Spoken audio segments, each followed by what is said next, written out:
Olá, iremos falar sobre a microcefalia associada ao Zika vírus no estado do Maranhão. Este trabalho é da disciplina Epidemiologia em Saúde 2, do módulo Base da Formação Científica 4, do curso de Enfermagem da Universidade Federal do Maranhão. Os componentes desse trabalho são discentes do 4º período de enfermagem da Universidade Federal do Maranhão, campus Pinheiro.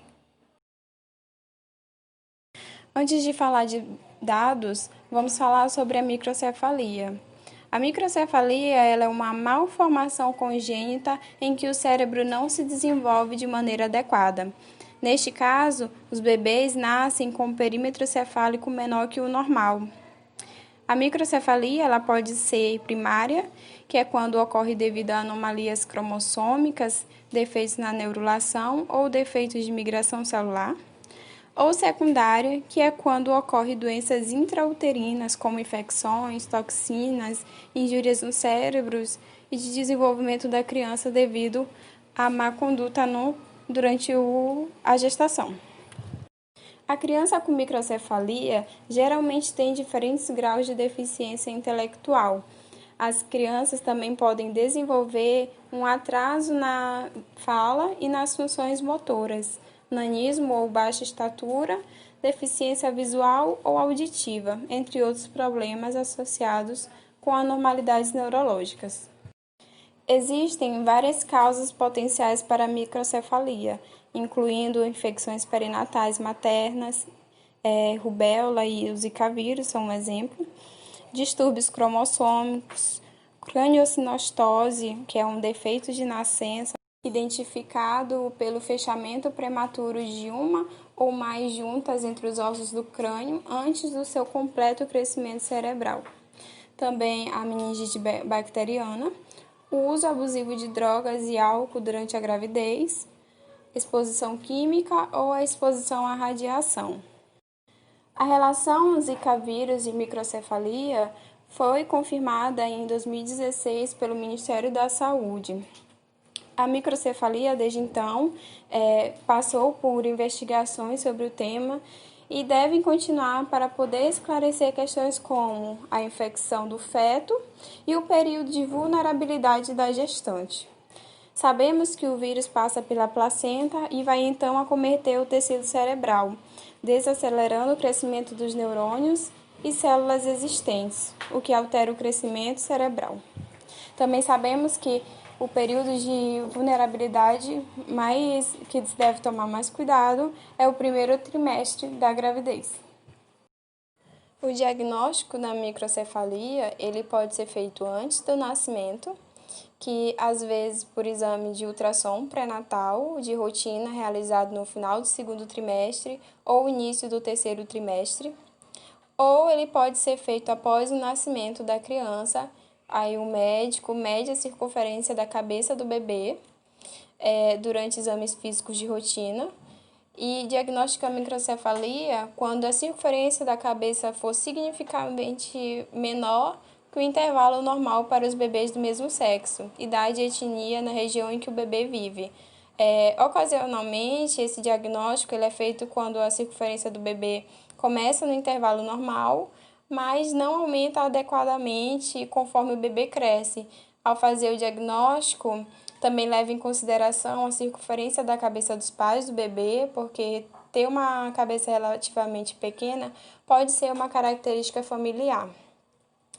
Se a microcefalia estiver presente, normalmente se realiza uma tomografia computadorizada ou uma ressonância magnética do crânio para procurar anomalias no cérebro. Também examina o recém-nascido e os pais para procurar as possíveis causas da microcefalia e depois faz exames para tentar detectar as eventuais causas suspeitas. Às vezes, podem solicitar exames de sangue para ajudar a determinar a causa. Apesar de não haver cura, há tratamentos que ajudam a minimizar os problemas provocados pela microcefalia.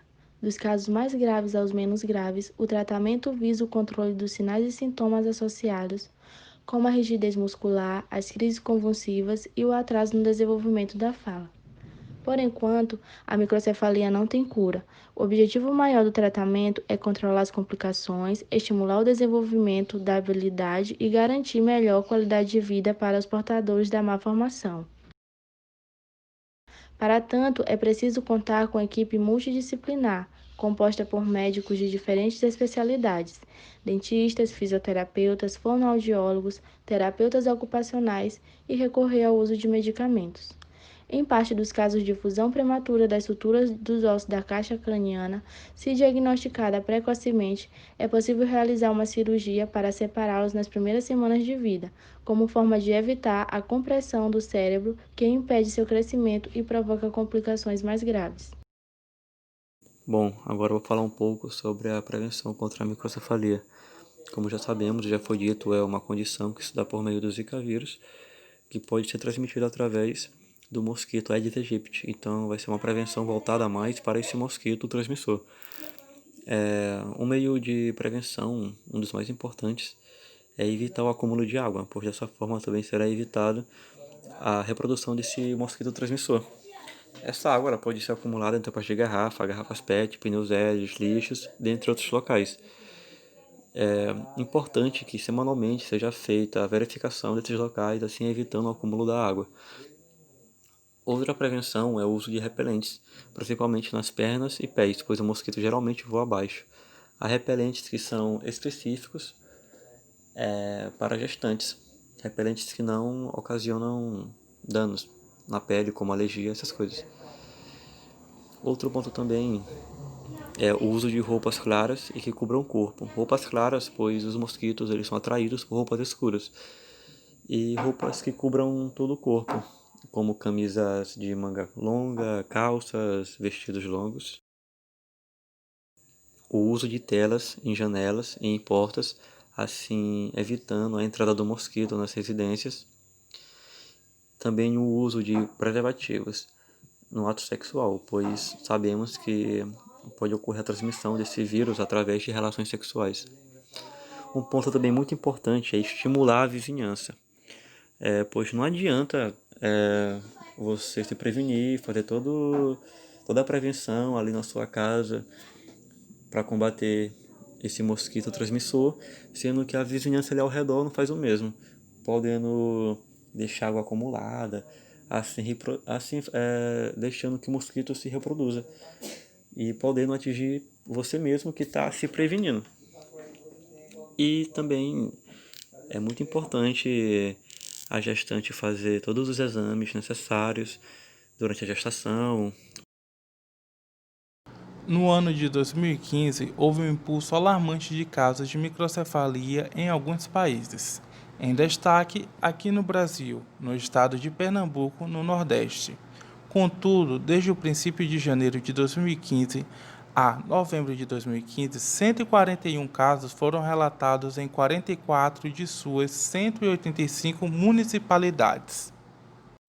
Similarmente, houve uma elevação em característica de microcefalia desde agosto de 2015 a 16 de novembro de 2015.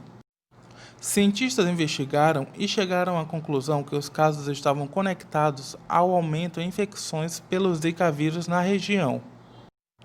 Esta infecção é transmitida por mosquitos e causa microcefalia nos bebês de matrizes contaminadas.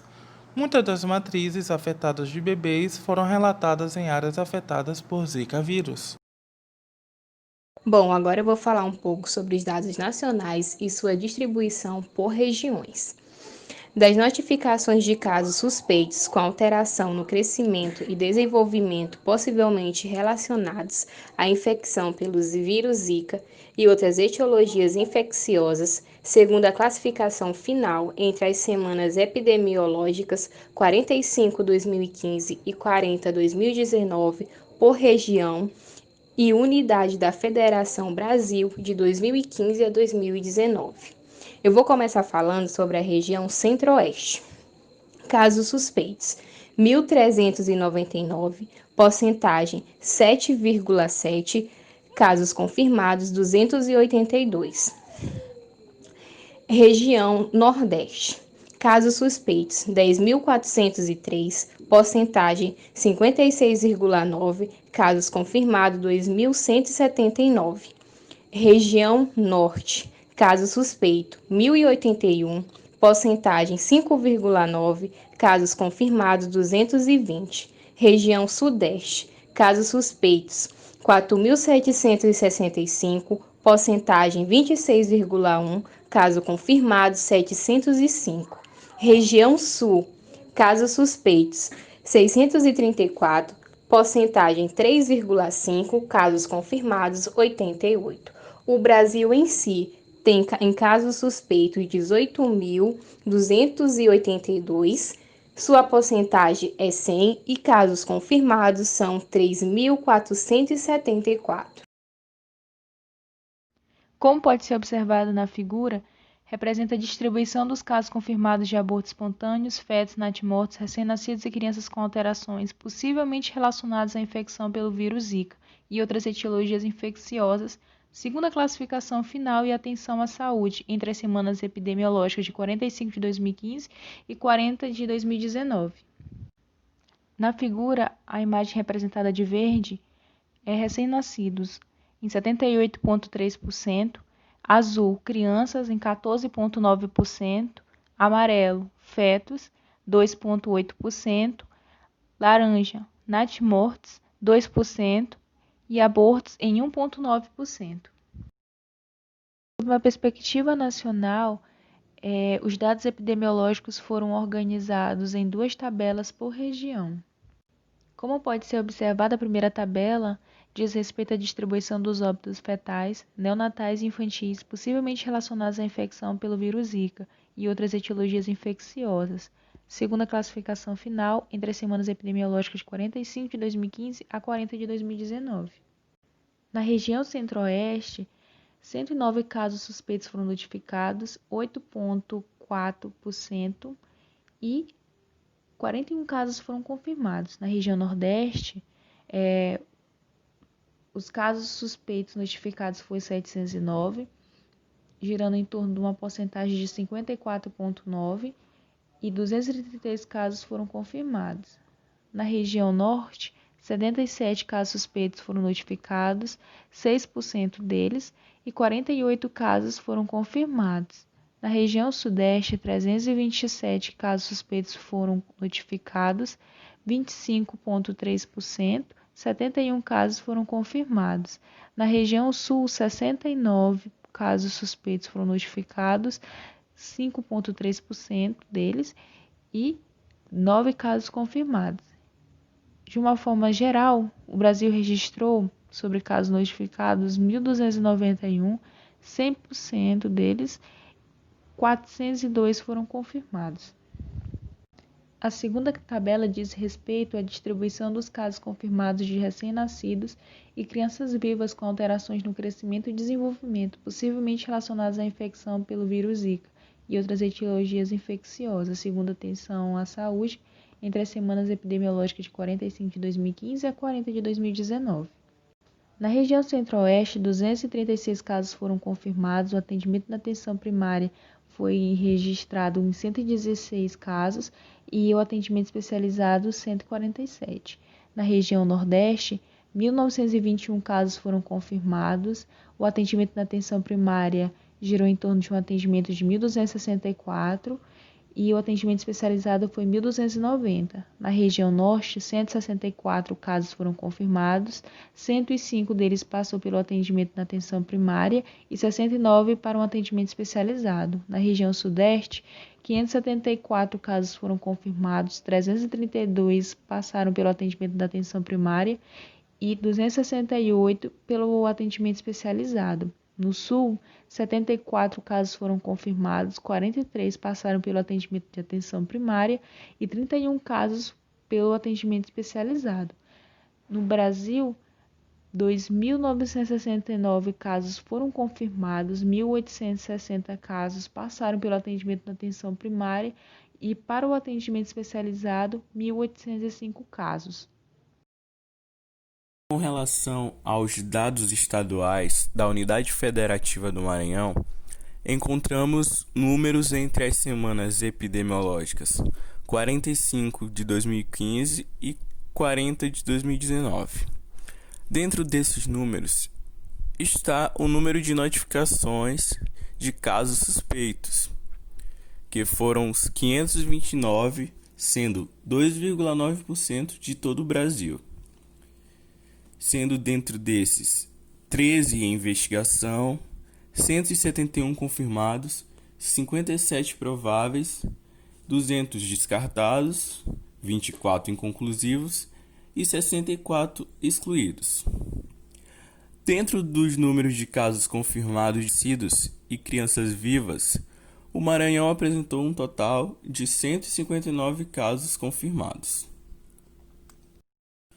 Falando do número de óbitos fetais, neonatais e infantis, o Maranhão apresentou 56 casos suspeitos notificados, representando 4,3% do país, não havendo nenhum caso em investigação, 7 confirmados, 8 prováveis, 37 descartados e 4 inconclusivos.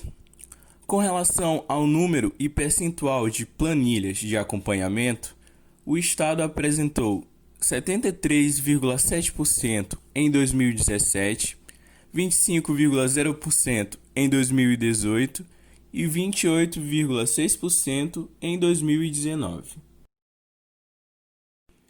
Em relação aos dados municipais, se nota uma dificuldade de se encontrar as informações necessárias sobre o assunto, conseguindo-se encontrar apenas uma citação de um caso notificado em Pinheiro, Maranhão, no ano de 2016.